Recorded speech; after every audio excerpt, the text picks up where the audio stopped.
Irmãos, a paz do Senhor Jesus, Deus abençoe a vida de vocês. Abra a Bíblia comigo, por gentileza, em Mateus capítulo 5. Mateus capítulo 5.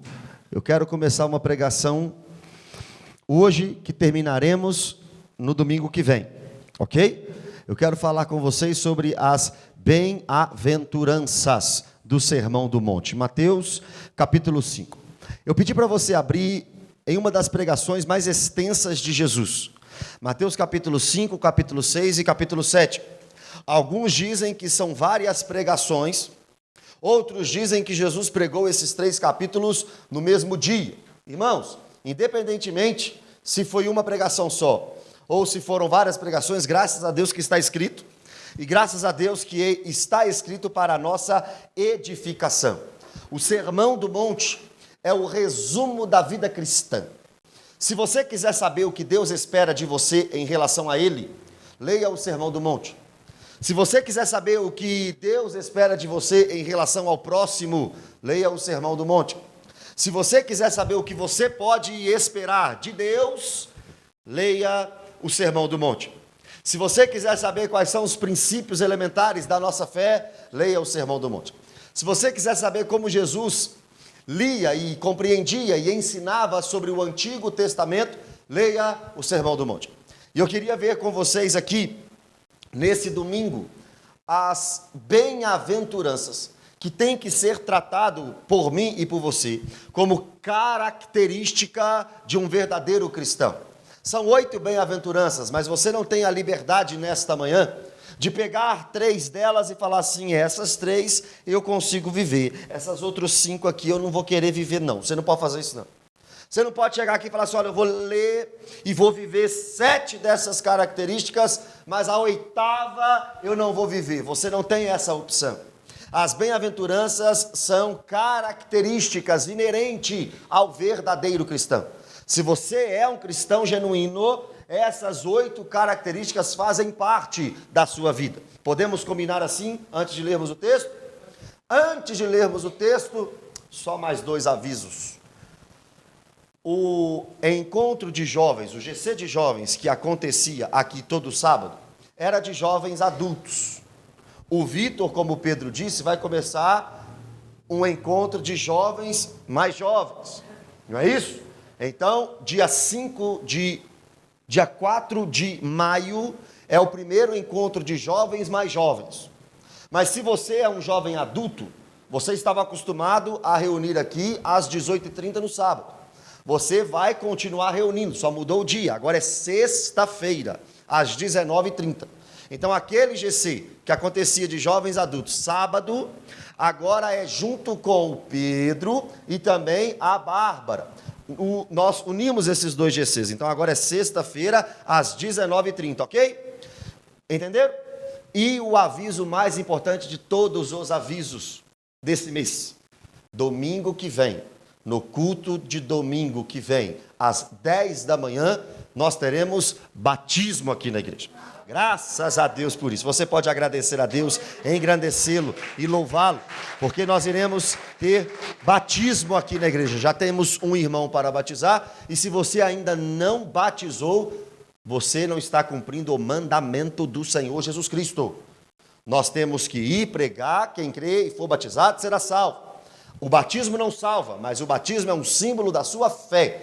O batismo é o símbolo do seu arrependimento. E Jesus ordenou esta prática como símbolo da nossa fé. Domingo que vem, no culto das 10. Ok, Vitor?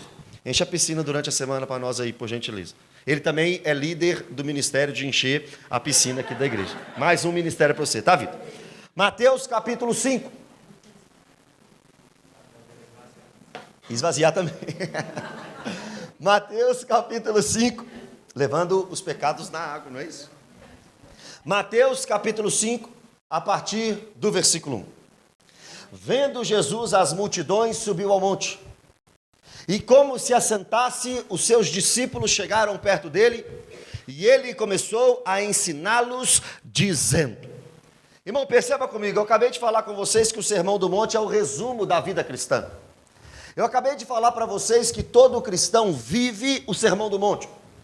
E eu acabei de falar que as bem-aventuranças São características de um verdadeiro cristão, não foi isso? Só que perceba, não foi apenas discípulo que ouviu o Sermão do Monte. A multidão ouviu o Sermão do Monte. Os fariseus ouviram o Sermão do Monte. Os discípulos também ouviram o Sermão do Monte. Irmãos, é impossível você pedir para um fariseu obedecer o Sermão do Monte, mas ele escutou a pregação. É impossível você pedir à multidão para obedecer às regras do Sermão do Monte, mas a multidão ouviu a pregação. Agora, é exigido não do fariseu e não da multidão, e sim do discípulo, que obedeça o Sermão do Monte. E por que é que eu estou falando isso? Porque esses três grupos ouviram a pregação, mas a pregação foi direcionada para discípulos, não para a multidão, apesar dela ter ouvido. Não para fariseu, apesar deles terem ouvido. Como é que eu sei disso? O versículo que você acabou de ler. Jesus, quando viu a multidão, ele se assentou. E ele se assentou porque ele iria ensinar, mas ele não ensinou enquanto estava a multidão. A Bíblia diz, os seus discípulos chegaram perto dele. E ele começou a ensiná-los. Ele começou a ensinar aos discípulos, dizendo, bem-aventurado. E você vai ver comigo 8 bem-aventuranças. Mas primeiro, o que é ser bem-aventurado? Bem-aventurado significa mais do que feliz, realizado, completo, ditoso, aquele que não sente falta de nada nem de ninguém, porque nós já temos o Senhor e de nada nós teremos falta. Bem-aventurado é aquela pessoa que não depende das circunstâncias e das situações da vida para ser feliz, não. O homem ou a mulher feliz é aquele que, se tiver dinheiro no bolso, está bem, feliz. Se tiver um bom carro, está bem, feliz. Se tiver status e relacionamento, e a palavra da vez é network, se tiver tudo isso, está tranquilo. Só que, e se não tiver? Não está tudo bem. E se não tiver, não está feliz. Porque tem gente que coloca a sua felicidade no externo. Ao contrário de quem coloca a sua felicidade no externo, a felicidade do cristão é interna. E a felicidade interna tem um nome, Jesus Cristo de Nazaré. E este Jesus Cristo de Nazaré, no seu interno, ninguém pode roubar. Estou bem certo de que nem a morte, nem a vida, nem anjos, nem principados, nem o presente, nem o porvir, nem altura, nem profundidade, nem qualquer outra criatura poderá nos separar do amor de Deus que está em Cristo Jesus, o nosso Senhor. Você não pode ser separado de Cristo, porque é Cristo que te sustenta. E quem entende isso é um bem-aventurado. Quem entende isso é mais do que feliz. Quem entende isso está realizado na vida. Irmãos, um cristão pode ser multimilionário. Mas esse mesmo cristão, da noite para o dia, pode perder tudo e morar debaixo da ponte. E você vai perguntar para este multimilionário que agora está morando debaixo da ponte, como é que você está? Lembra da Sunamita? Vai tudo bem. Vai tudo bem. Com Cristo do barco tudo vai muito bem. Vai muito bem. Vai muito bem, com Cristo no barco tudo vai muito bem, e passa o temporal. É assim que o crente está. Sabe como é que o crente está lá debaixo da ponte? Se paz a mais doce me deres gozar, se dor a mais forte sofrer, ó seja o que for, tu me fazes saber, cadê a letra? Que feliz com Jesus sempre sou. Bem-aventurado, mais do que feliz, realizado, não depende de nada nem de ninguém, não depende das circunstâncias, só depende de ter um coração preenchido por Jesus Cristo de Nazaré. Bem-aventurado, mais do que feliz. Agora, este bem-aventurado tem características. É muito bom ser um bem-aventurado, sim, mas bem-aventurado é quem tem essas características. A primeira, bem-aventurado os humildes de espírito, porque deles é o reino dos céus. Irmão, presta atenção, em outra versão eu estou usando a revista e a atualizada. Em outras versões a Bíblia diz, bem-aventurados os pobres de espírito. O que seria um pobre? Pobre não é aquele que tem o seu sustento, não. Pobre não é aquele que tem apenas o seu sustento, não. Se você tem mais do que o seu sustento, você não é pobre. Se você tem o seu sustento, você não é pobre. Se você tem apenas o seu sustento, você não é pobre. Pobre é aquele que não tem o necessário para o seu sustento. Só que o texto está dizendo de espírito. Pobre de espírito. Pobre espiritualmente.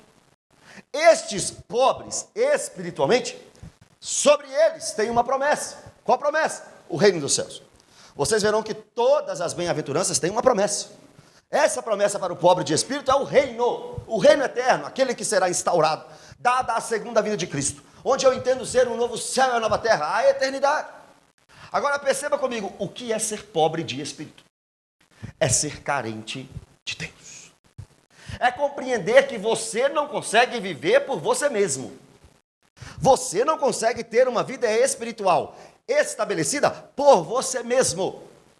Você não tem as ferramentas espirituais em você tão somente para viver uma vida com Deus. Então você precisa de alguém para te representar e te sustentar. E este alguém é Jesus. Quando você é pobre de espírito, você fala, Senhor, eu preciso do Senhor para tudo. Senhor, eu não consigo entrar no céu sem o Senhor. Eu não consigo orar sem o Espírito Santo. Eu não consigo entender a Escritura sem Deus.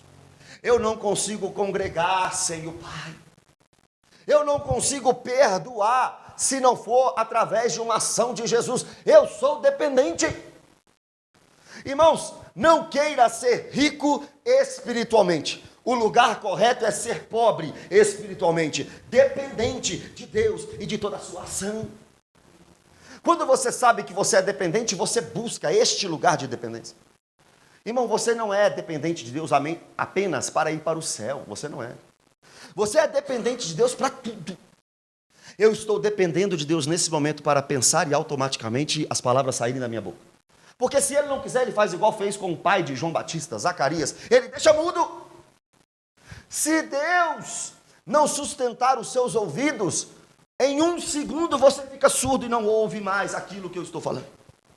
Você depende de Deus para Ele te dar força nas pernas, força nos braços, para vir a este culto hoje. Você precisou de Deus para que a chuva pudesse cair lá na fazenda. Por quê? Porque lá na fazenda tinha uma plantação de arroz. Você precisou de Deus dar sabedoria ao fazendeiro para colher aquele arroz, vender aquele arroz. Você precisou de Deus dar inteligência ao homem para construir um caminhão, para que ele pudesse ir lá buscar aquele arroz. Você teve que depender da sabedoria de Deus para que o homem feito por Deus pudesse construir um supermercado, para que você entrasse lá com o seu dinheiro e comprasse aquele arroz. Você precisou que Deus te desse um salário, um dinheiro, um pagamento, para você ir lá, passar o seu cartão e buscar aquele arroz. Você precisou de Deus e da inteligência de Deus no homem, para que ele pudesse construir um fogão, para que dali você pudesse cozinhar. Você precisou da força de Deus nos seus braços, para pegar um garfo e uma faca e se alimentar. Você precisou da sabedoria de Deus, para que aquele arroz tivesse todos os nutrientes necessários para o seu corpo. Você precisa de Deus 24 horas por dia. Você depende de Deus 24 horas por dia. E o texto está dizendo que os humildes de espírito são os dependentes de Deus, os pobres de Deus. Eu não consigo almoçar hoje sem Deus, mas tem comida na minha casa, mas eu não consigo, porque foi Deus que colocou a comida. E se Deus não quiser, eu não chego em casa hoje. Se Deus não quiser, eu não tenho força no braço para almoçar. Você precisa de Deus para absolutamente tudo. Bem-aventurado os humildes, os carentes, os pobres de espírito. Sem falar, como eu já mencionei, mas não expliquei tanto, a questão espiritual. Você precisa de Deus no material, no físico, no terreno e muito mais no espiritual. Você estava morto em seus delitos e pecados. Você estava indo para o inferno. Você em você mesmo jamais agradaria a Deus. Mas nós somos dependentes do sangue de Jesus. Nós somos dependentes da graça de Jesus. Nós somos dependentes da cruz de Jesus. E agora, justificados, pois, mediante a fé, temos paz com Deus por meio do nosso Senhor Jesus Cristo. É por causa da graça, é por causa da cruz, somos dependentes desta graça. Então, quando você é bem-aventurado, você entende: opa, eu dependo de Deus para tudo. Eu não sou autossuficiente. Eu não confio na minha sabedoria. Eu não confio na minha faculdade. Eu não confio no meu trabalho. Você pode ser, irmão, um funcionário público. Por que eu falei funcionário público? Porque você tem muita estabilidade no trabalho. Você não pode ser mandado embora por qualquer coisa. Mas será que é o governo que te sustenta? É Deus que te sustenta. Deus querendo ou não, irmão, ou com o governo ou sem governo, você vai embora. Nós somos dependentes de Deus, espiritualmente e fisicamente, em todo o tempo. E quando somos dependentes, somos mais do que felizes. Eu estou falando que o Criador de todas as coisas pode me suprir. Eu sou limitado e pequeno, mas eu dependo daquele que é ilimitado e grande. Eu não sou tudo, eu não sei tudo, mas eu estou dependendo daquele que é tudo e que sabe tudo. Eu não posso estar em todo lugar, mas eu dependo daquele que é onipresente. Eu não sei tudo, mas ele é onisciente. Eu não posso tudo, mas ele é onipotente. Irmão, é muito melhor depender dele do que depender do seu salário, da sua mãe, da sua avó, do seu esposo, da sua esposa, depender de qualquer pessoa. Nós somos dependentes de Deus. A segunda característica: bem-aventurados que choram, porque serão consolados.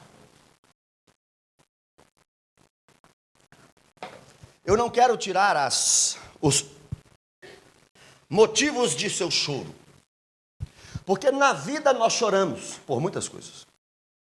Choramos por um fim de um relacionamento, choramos por uma falta de emprego, choramos por uma mãe sem Cristo, choramos por um filho nas drogas, nós choramos. E o apóstolo Paulo, quando ele diz assim: olha, quando você encontrar alguém chorando, o que você faz? Ah, já sei. Você manda engolir esse choro e falar que crente não pode chorar. É isso? Não. Chorar com os que choram. Eclesiastes capítulo 3 diz que o quê? Existe um tempo de sorrir, mas também existe o tempo de chorar. Então, chorar é bíblico. Tem gente que acha que é sinal de fraqueza. Mas você é o que se não for um fraco? Limitado e pequeno. É na nossa fraqueza que se aperfeiçoa o poder de Deus. Se você não quer chorar, deixa eu te falar uma coisa. Então você é mais, aspas, forte do que Jesus. Porque o próprio Jesus chorou 3 vezes nas Escrituras. João 11:35 chorou por causa de Lázaro. Lucas 19:41 chorou por causa da cidade de Jerusalém. E Hebreus capítulo 5, versículo 7, a Bíblia nos ensina que ele chorou lá no Getsemane. Então Jesus chorou e nós podemos chorar. Só que esse choro aqui não é simplesmente esse choro das dificuldades da vida. Esse choro aqui pode ser entendido como os quebrantados. E aí muda completamente a ideia. Não é que eliminou a primeira ideia, não é isso que eu falei não. Completou a primeira ideia. Você chora pelas coisas da vida, mas você precisa ser um quebrantado. O quebrantado é aquele que chora, se entristece e se lamenta pelos seus pecados. E pelos pecados da humanidade. O cristão genuíno não peca hoje e amanhã faz 2 dias. O cristão genuíno não desobedece a Deus hoje e amanhã tanto fez como tanto faz. O cristão genuíno, quando se vê em uma situação de pecado, ele faz como Davi no Salmo 51. Os meus ossos foram esmagados por causa do meu pecado. Cria em mim, ó Deus, um coração puro. E renova dentro de mim um espírito inabalável. Não me repulses da tua presença e não me retires o teu Espírito Santo. Se você não encontrar o seu arrependimento e quebrantamento no Salmo 51, você nunca se arrependeu e nunca se quebrantou. Ali é o tutorial, é o ensinamento de um verdadeiro arrependimento. Davi se encontrou nessa situação e Jesus está falando: os quebrantados são mais do que felizes. Por quê? Porque eles serão consolados. Tem perdão, tem graça, tem misericórdia, tem cruz, tem sangue de Jesus maior do que o seu pecado. Onde abundou o pecado, superabundou a graça de Deus. Um quebrantado coração move o coração de Deus.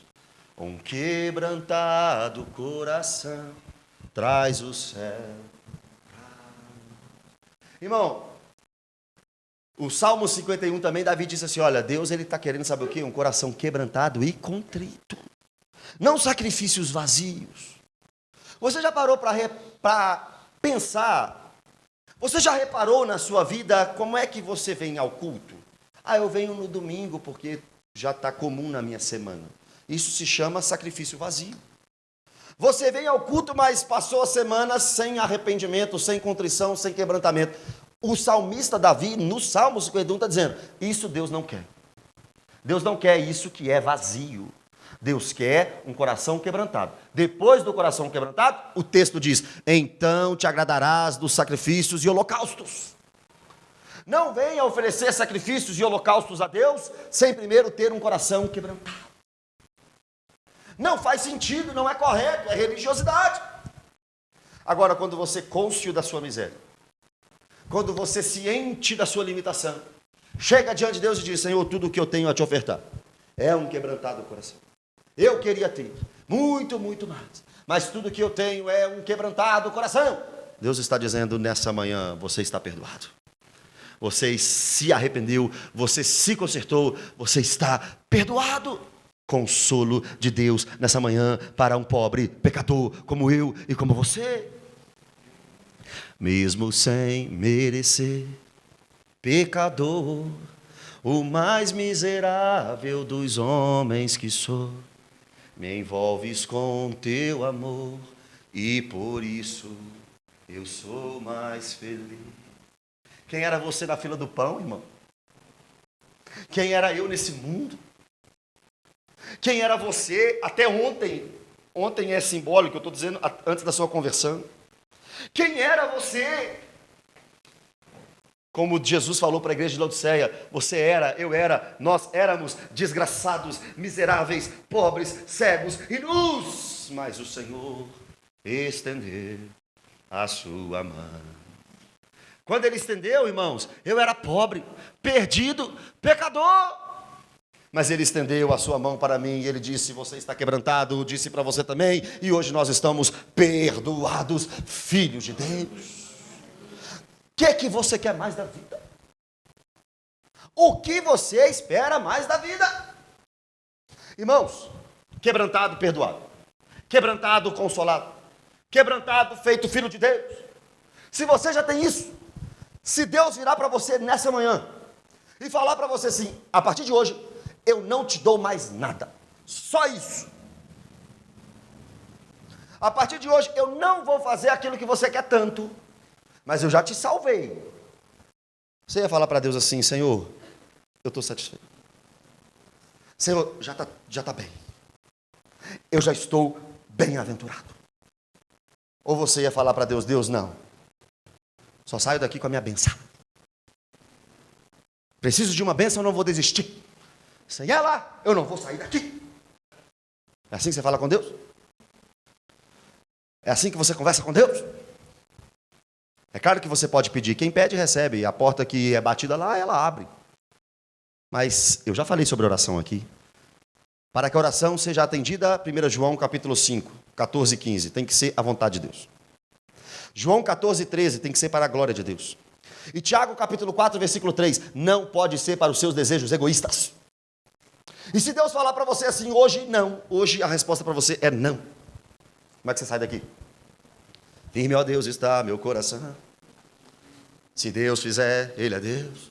Se não fizer, Ele é Deus. Se a porta abrir, Ele é Deus. Mas se fechar, continua sendo Deus. Orando. Como é que você sai daqui, meu irmão? Quebrantado, arrependido, satisfeito em Deus, bem-aventurado, humilde de espírito, ou cheio de direitos e privilégios? A terceira bem-aventurança: bem-aventurados os mansos, porque herdarão a terra. Olha a promessa dessa bem-aventurança: vai herdar a terra. Esse herdar a terra é uma promessa escatológica. Pedro nos ensina que aqui, nesse mundo, nessa era, nós somos peregrinos e forasteiros. Aqui nós não herdamos nada. Mas Pedro e João, em Apocalipse 21, diz que no novo céu e na nova terra, nós seremos herdeiros. Aí nós teremos um lar. Nosso lar não é esse lar aqui, não. Nossa morada não é essa aqui. Um dia nós seremos herdeiros de tudo. A Bíblia diz, herdeiros de Deus e co-herdeiros com Cristo. Agora, para herdar a terra, ou seja, para herdar a eternidade, novo céu e nova terra, eu tenho que ser mais do que feliz, bem-aventurado. E eu serei mais do que feliz quando eu for manso. O que é manso? O Pedro prega mais calmo que o pastor Mateus, ele é manso. Pastor Mateus não é manso, não. O Hernandes Dias Lopes prega mais calmo que o Silas Malafaia. Pronto, estava me incomodando. Jesus amado. Toque. Agora perceba, o Hernandes Dias Lopes prega calmo, o Silas Malafaia prega bravo. Então o Hernandes é manso, o Silas não vai herdar a terra. Você que está falando isso, sou eu não. Não é nada disso, meu irmão. Manso significa uma fera que foi domesticada. Você chegou aqui como uma fera selvagem. Assim como Saulo de Tarso, que em Atos 8:3 assolava a igreja. Atos 9:21 exterminava a igreja. Gálatas capítulo 1, versículo 13, devastava a igreja. Esse era Saulo de Tarso, mas no caminho de Damasco, ele foi domesticado. Espera aí, Saulo, quem manda aqui sou eu, Jesus Cristo de Nazaré. Então Saulo, que era cheio de direito, Saulo que era cheio de título, Saulo que era cheio de poder, agora se vê quebrantado e manso diante de Deus, orando em várias cartas, como em Romanos, para que a vontade de Deus seja feita. Irmão, quando você é manso, você é domesticado pelo Espírito, tem mansidão, domínio próprio, longanimidade, benignidade, fidelidade, fé, alegria, amor. O Espírito Santo te moldou. E agora você não faz o que você quer mais, porque agora você está domesticado pela palavra do Santo Espírito de Deus. Aí o domesticado é assim, eu quero ir ali. O crente pode? Não, então não vou. Está domesticado. O crente é assim, eu quero falar isso aqui. Pode? Não. A Bíblia não deixa, então eu não vou falar. Eu quero cantar isso aqui, ó. A Bíblia deixa? Não deixa não. Então eu não canto. Porque eu estou domesticado. Porque agora eu sou manso, uma fera, alguém com muitos direitos, privilégios, ímpeto forte, gênio forte. Mas agora é um crente. Tem gente que fala assim, não, é o meu gênio. O meu gênio é assim, mas seu gênio não passou pela conversão, não? Não, só eu mesmo, o gênio ficou fora. Mas é porque eu respondo mesmo. Mas a sua boca não virou crente, não? A sua língua não converteu, não? Quando você é manso, irmão, todo o seu ser e todas as suas ações são mansas. Outro sentido de manso também é aquele que não entra em disputa. É o manso, não entra em disputa. Você quer o primeiro lugar? Ok, toma o primeiro lugar. Você quer aquela posição de destaque? Ok, toma a posição de destaque. Você está querendo o meu lugar? Toma o meu lugar. O manso é aquele que, como Jesus, João 13, pega a bacia e vai lavar os pés dos discípulos. E aquele escravo que lavava o pé era o escravo que não tinha utilidade para nada dentro da casa. Tinha o dono da casa, os visitantes chegavam, e esses visitantes estavam sujos da viagem, e sujos da viagem recebiam um banho nos pés de um escravo. Foi isso que Jesus fez em João 13. E aí a gente não entende que isso é servir o próximo. E acha que é só pegar uma bacia e lavar o pé, literalmente. Vou lavar o pé do fulano. Então, tá lavado, tá resolvido, tá? Aí chega no final do culto, não olha mais pro cara que lavou o pé. É assim os lava-pés hoje das igrejas. Tô com raiva do irmão? Tô. Mas vamos um símbolo de perdão aqui. Eu lavo o seu pé, lavo o seu pé. No final do culto, deixa eu bloquear ele no WhatsApp. É a primeira coisa que eu faço. Agora, se você quiser lavar os pés de alguém, como Jesus fez, não fica só na água, não. Começa a servir aquela pessoa como um escravo dela. Aí você estará lavando os pés dela. Manso, não entre em disputa. É uma fera domesticada. Eu estou cheio de direito, cheio de privilégios. Eu estou no meu direito. Mas virou crente. Virou crente. E vocês viram o que acontece com alguém em 1 Coríntios capítulo 6, aqui no estudo bíblico. Eu tenho direito, mas eu não levo meu irmão na justiça. Eu tenho direito, mas eu sofro dano. Eu tenho direito, mas eu não arranco dele nada. Eu tenho direito, mas eu abro mão do meu direito para o bem comum do corpo de Cristo. Isso é ser manso. Olha a última bem-aventurança de hoje.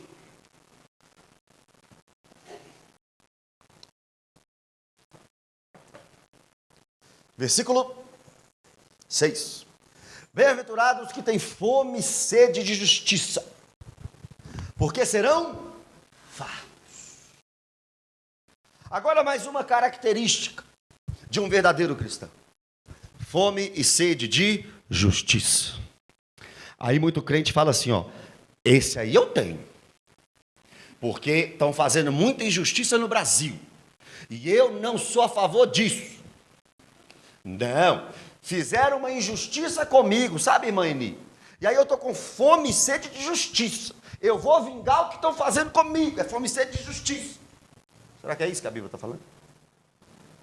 Será que é simplesmente, envolve, mas será que é simplesmente uma justiça social? Não. O texto é explicado pelo seu contexto. Em Mateus capítulo 5, versículo 17 a 20, Jesus diz: não pense que vim revogar a lei e os profetas. Eu não vim revogar, eu vim cumprir. E se a justiça de vocês, discípulos, não excederem em muito a justiça dos fariseus, vocês não podem entrar no reino dos céus. O que é ser uma pessoa justa? É uma pessoa correta, digna de algo. E o fariseu achava que ele era correto e digno de algo se ele obedecesse às leis de Deus. Então, por ele conseguiria ser uma pessoa justa. E Jesus disse: a sua justiça, discípulo, tem que exceder e muito a justiça dos fariseus. A justiça dos fariseus vem pela força do braço dele.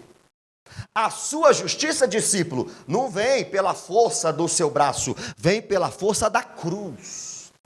Não é você que te justifica. Justificados, pois, mediante a fé, temos paz com Deus, por meio do nosso Senhor Jesus Cristo.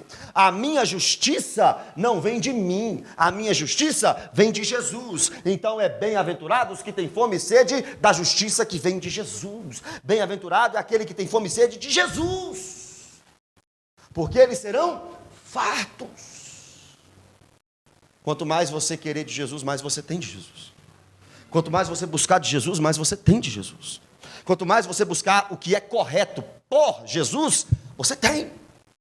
Por meio de Jesus, você tem.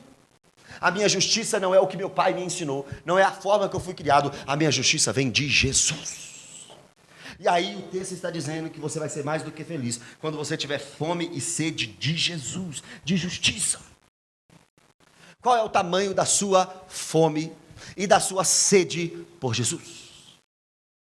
Qual é o tamanho do seu desejo por Jesus? Eu posso te ajudar a responder. Antes deste culto, a Bebete falou isso aqui. Antes deste culto, quantas vezes você já orou hoje? Nessa semana, quantas vezes você estudou as Escrituras? Nessa semana, quantas vezes você buscou o Senhor? Não venha me falar que você tem fome e sede de Jesus se o seu, aspas, encontro com Jesus é só aqui domingo de manhã ou de noite.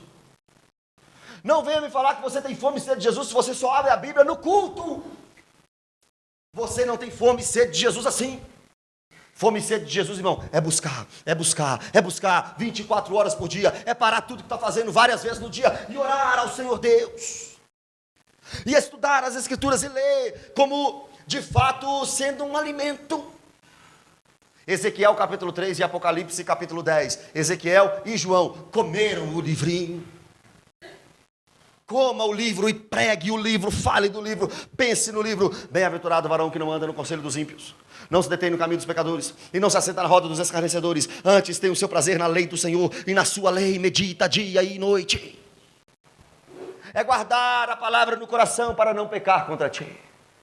Na igreja eu quero conhecer Jesus, eu quero conhecer Jesus. É muito fácil cantar isso, irmão. Mas como é que você conhece Jesus? Em Mateus está lá a história de Jesus. Em Marcos está lá a história de Jesus. Em Lucas está lá a história de Jesus. Em João está lá a história de Jesus. Quanto mais tempo você passa em oração, e quanto mais tempo você passa com a Bíblia Sagrada, mais você está provando para você mesmo. Não é para mim não, é para você mesmo que você quer Jesus. Em fervente oração, vem o teu coração na presença de Deus derramar, mas só podes fluir o que estás a pedir quando tudo deixares no altar. O que você vai pedir nesse culto? O que você vai pedir nesse culto? Sua casa nova, seu carro zero? Não é que é errado, mas tem outra prioridade. Tem outra prioridade. Vamos pedir mais de Jesus. Vamos pedir mais santidade. Vamos pedir mais fome e sede por Ele. Senhor, aumenta o meu amor pelo Senhor. Senhor, não me deixa te negar. Não me deixe te deixar. Não me deixe te abandonar nos dias maus, muito menos nos dias bons. Deixa eu correr para o Senhor em todo o tempo da minha vida. Deixa eu ser humilde de espírito. Deixa eu ser quebrantado. Deixa eu ser manso. Faz de mim alguém com fome e sede de justiça. Nós temos mais características: misericordioso, limpo de coração, pacificador, perseguido. Mas veremos isso na semana que vem. Fique em pé no seu lugar.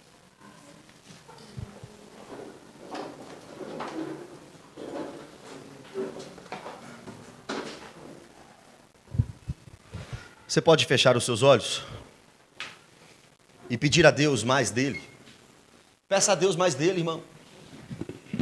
Feche os seus olhos e fale com Ele agora. Senhor Deus, estamos aqui nessa manhã, Pai, pedindo ao Senhor que o Senhor nos dê todas essas características.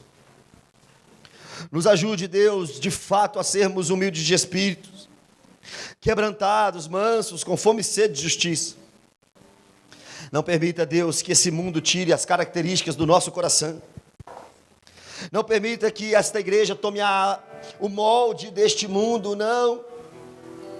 Mas que cada um seja transformado, renovado na mente, pela poderosa palavra de Deus. Como queremos, Pai, tocar o teu coração. Olhe para Belo Horizonte, Deus, encontre aqui amigos. Assim como o Senhor chamou Abraão de amigo, assim como Enoque e Noé andaram contigo, nós queremos, Deus, andar com o Senhor. Não conhecer o Senhor apenas de ouvir falar, mas de contemplar o Senhor nos olhos. Não queremos duvidar do Senhor, ainda que a figueira não floresça, ainda que a videira não dê o seu fruto, mesmo que o produto da oliveira minta, mesmo que não haja alimento nos campos, mesmo que as ovelhas sejam arrebatadas, mesmo que no curral não haja gado. Nós queremos nos alegrar no Senhor e tão somente no Senhor. O Senhor é a nossa essência. O Senhor é a nossa porção. O Senhor, Pai, é a nossa promessa. Nos ajude, Deus, a estarmos satisfeitos no Senhor. É o que te pedimos, em nome de Jesus. Amém.